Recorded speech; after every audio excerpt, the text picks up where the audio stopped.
Detik-detik mencekam terjadi saat gelombang tinggi menghantam kapal Tugboat Bina 208 yang tengah berlayar di perairan Tabadio, Kalimantan Selatan. Kapal yang kemasukan air membuat seluruh kru kapal melompat ke laut. Total ada 10 kru kapal di Tugboat Bina 208. Seluruhnya berhasil selamat setelah dievakuasi Tugboat Daniel yang melintas di sekitar lokasi. Selang beberapa jam, Tugboat Carita dengan penumpang 10 kru juga tenggelam. Seluruh awak kapal juga berhasil diselamatkan Tugboat Daniel.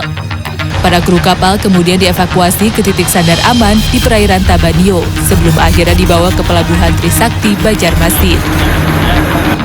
Ada satu orang yang terluka karena pada saat dia mau evakuasi dia kena terlitip gitu, jadi ada goresan di kaki. Dan semua sudah diselamatkan oleh Tugboat Daniel. Tugboat Daniel ini yang kebetulan pada saat itu dia lagi berkegiatan di daerah Terminal Apung Taboneong. Cuaca buruk dan ombak tinggi juga terjadi di Kepulauan Seribu pada Jumat siang. Pelayaran kapal dari pelabuhan menuju Kepulauan Seribu terpaksa dihentikan. Sementara kapal tradisional yang masih beroperasi akhirnya menepi di sejumlah pulau. Sementara di Pelabuhan Muara Angke, kapal tradisional menuju Pulau Tidung baru bisa berangkat pada Sabtu karena cuaca buruk.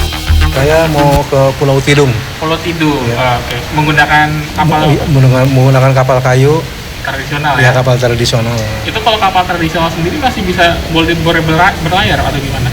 Ya, selama ini sih masih layak untuk berlayar lagi. Masih layak. Nah, menurut cuaca di sana ya berubah-ubah sih, kadang-kadang hujan, angin gitu. Semenjak cuaca buruk, penumpang kapal tradisional yang mengangkut wisatawan dan warga Kepulauan Seribu mengalami penurunan hingga 60%. Selain ombak dan cuaca, akses menuju ke Pelabuhan Muara Angke juga dikeluhkan warga karena yang sering terdampak banjir rob. Hingga Jumat, kapal tradisional boleh beroperasi karena terbuat dari kayu dan mengangkut kebutuhan pokok. Sedangkan kapal dishub berbahan fiber yang rawan rusak jika menerjang ombak tinggi. Untuk keamanan, pihak Syah Bandar mengeluarkan izin menyesuaikan dengan data BMKG terkait kondisi cuaca terkini. Tim Liputan CNN Indonesia.